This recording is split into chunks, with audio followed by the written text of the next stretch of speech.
In the late 1930s, the world was arming for a conflict it hoped to avoid. For the German Wehrmacht, the backbone of the infantry was a rifle with a lineage stretching back to the 19th century. The Karabiner 98k, or Karabiner 98 short, was arguably the pinnacle of bolt-action technology. Adopted in June 1935 as the standard service rifle, the K98K was derived from earlier Mauser designs. It was a rugged, reliable weapon, chambered in the powerful 7.92 by 57mm Mauser cartridge. It fed from an internal 5-round magazine using stripper clips. For the time, it was exactly what a military rifle was expected to be.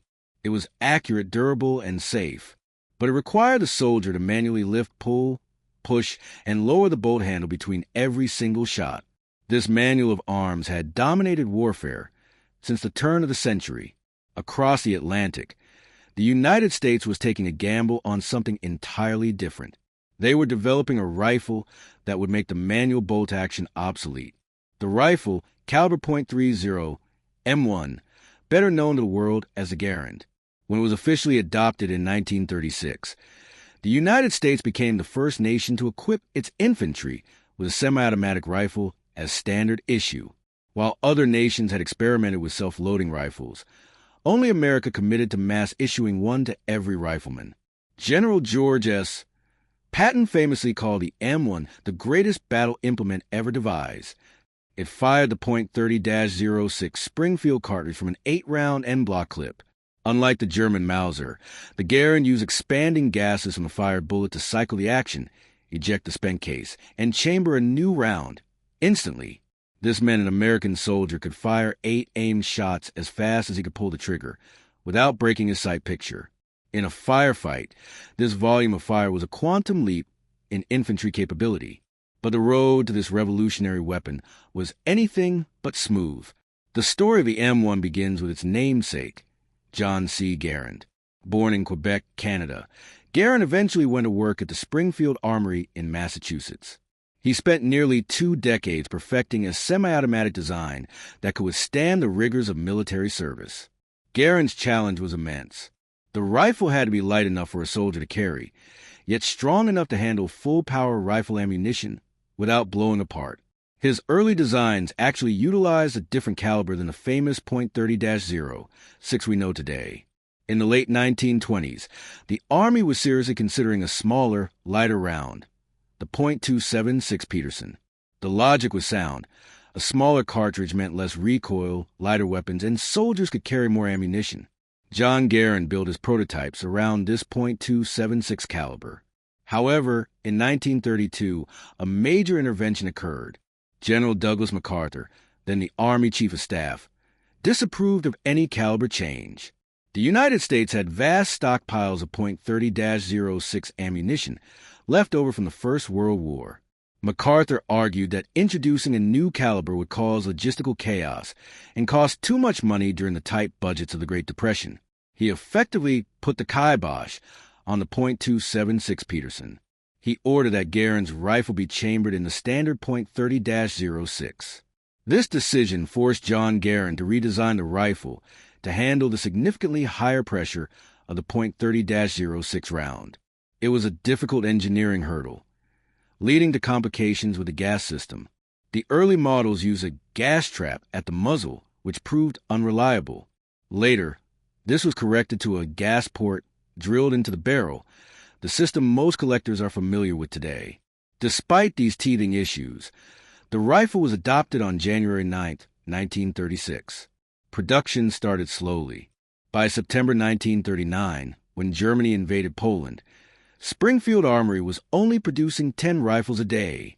But as the war in Europe escalated, American industry began to wake up. While the Germans were refining their blitzkrieg tactics with the K98K and armor columns, the United States was preparing to flood the world with semi-automatic firepower. By 1941, production had surged to 600 rifles a day. The demand was so high that the government contracted the Winchester Repeating Arms Company to help meet the need. Throughout the war, Springfield and Winchester would produce millions of these rifles. For the average American recruit, the M1 was a marvel, but also a beast. It weighed about 9.5 pounds, heavier than the bolt-action rifles of the previous generation, but that weight helped absorb the recoil of the powerful .30-06 cartridge. It also introduced a new hazard to the new recruit: Garand thumb. If a soldier wasn't careful when pressing the clip down into the internal magazine, the bolt could slam forward on his thumb with painful force. It was a rite of passage for many GIs. As American troops deployed to North Africa and the Pacific, the M1 Garand faced its first real tests. It wasn't just a new gun, it was a new way of fighting. But across the lines, the German soldier was still relying on the bolt-action K98k. To understand why Germany, a nation known for engineering prowess, stuck with a bolt-action rifle while America went semi-automatic, we have to look at their doctrine. The German infantry squad was not built around the rifleman. It was built around the machine gun. In the German tactical view, the universal machine gun, first the MG-34, and later the terrifying MG-42, provided the squad's killing power. The riflemen carrying K98Ks were there primarily to support the machine gun, carry ammunition for it, and protect its flanks. The American doctrine was different. The U.S. Army believed in the semi-automatic revolution. They wanted every single infantryman to be a base of fire. This divergence in philosophy would have profound effects on the battlefields of World War II. The American decision to equip every soldier with a semi-automatic rifle had a massive logistical cost. A squad of riflemen firing M1 Garands could chew through ammunition at a rate that would terrify a World War I quartermaster. To support the semi-automatic revolution, the U.S. supply chain had to be flawless. The individual soldier also bore the burden. The standard combat load for a GI was often much heavier than his German counterpart, simply because he was expected to shoot more. But the payoff was fire superiority.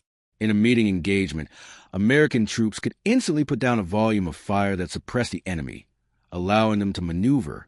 The German squad, relying on the machine gun, was often pinned down if their MG was silenced or relocating. So we have the doctrine. Now, let's look at the hardware. When we strip these two rifles down, how do they actually compare in the hands of a shooter? Let's start with the most critical interface: the sights. The Karabiner 98k utilizes a traditional open iron sight system. It has a V-notch rear sight and a barleycorn front post. It is simple and rugged. However, open sights have a drawback. They require the shooter to focus on three planes: the rear sight, the front sight, and the target simultaneously. The M1 Garand, on the other hand, uses a rear aperture or peep sight. This was a significant advantage. The eye naturally centers the front sight in the circle, allowing the shooter to focus almost entirely on the threat. This made target acquisition faster, especially for moving targets or in low light. While the Mauser action was strong, the Garand sighting system was simply more modern and effective for combat ranges. Next, let's talk about feeding the beast. The K98k is loaded via 5-round stripper clips. You open the bolt, place the clip in the guide, and press the rounds down with your thumb. It's a proven system, but if you fumble the clip under stress, it can jam. The M1 uses a famous 8-round en-bloc clip. Unlike a stripper clip, the entire metal packet goes into the gun. It's faster to load than a Mauser. You just shove it in until it clicks. However, this system did have one quirk that critics often point out. Topping off, a partially full M1 is difficult. With AK-98k, you can just open the bolt and toss in a loose round or two.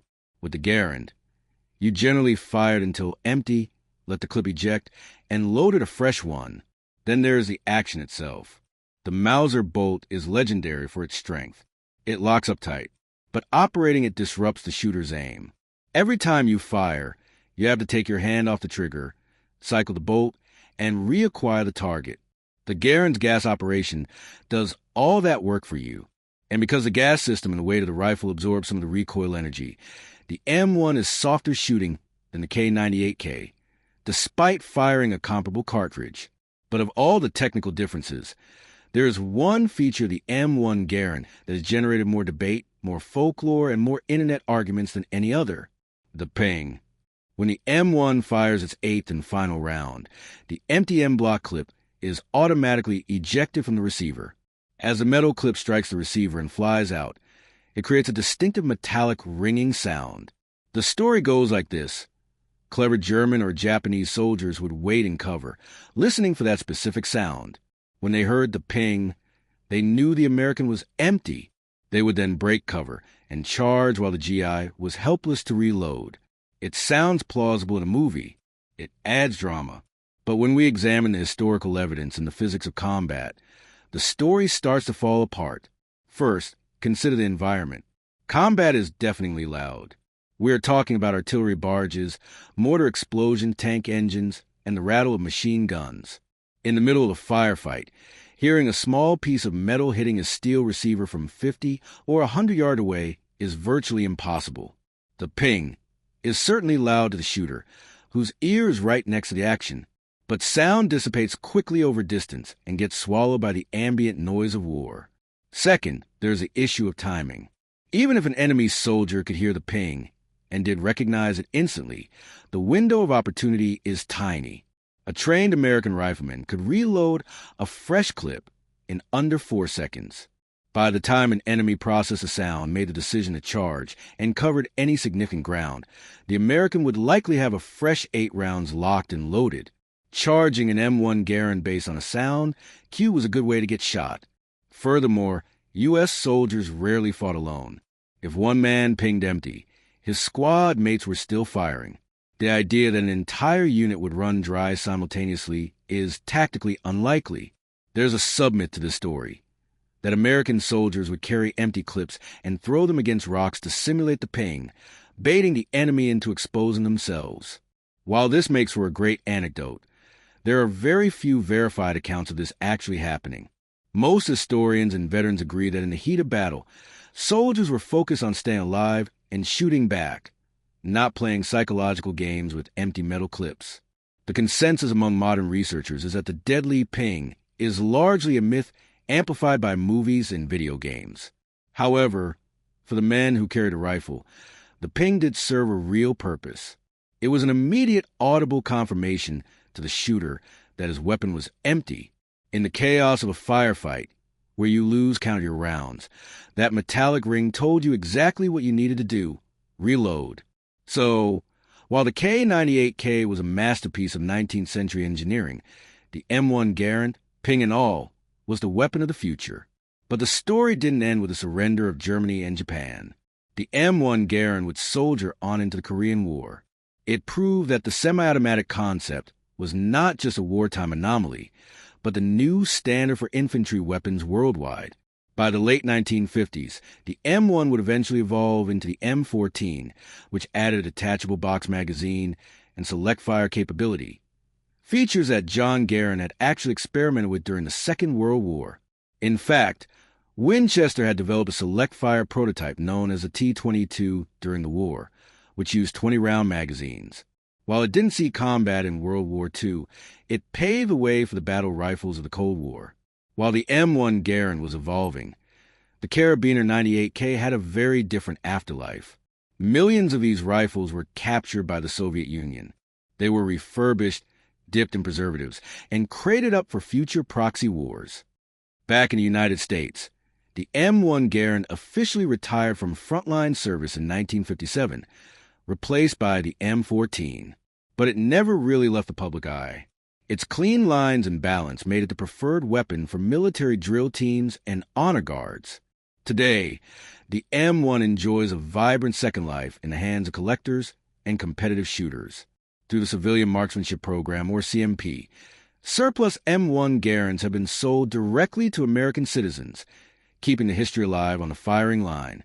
When we look back at the contest between the M1 Garand and the Karabiner 98k, we are looking at the changing of the guard. The K98K was the ultimate refinement of the bolt-action era, a reliable, accurate, and beautifully made relic of the 19th century. The M1 Garand was the first step into the modern era of infantry firepower. It proved that a standard-issue semi-automatic rifle could survive the mud and blood of global war. It gave the American GI a decisive advantage when it mattered most. General Patton called it the greatest battle implement ever devised. And while the debates over sites, triggers, and loading clips will continue forever in online forums, the history books have already cast their vote. That sound? It isn't a dinner bell. It's the sound of history being made.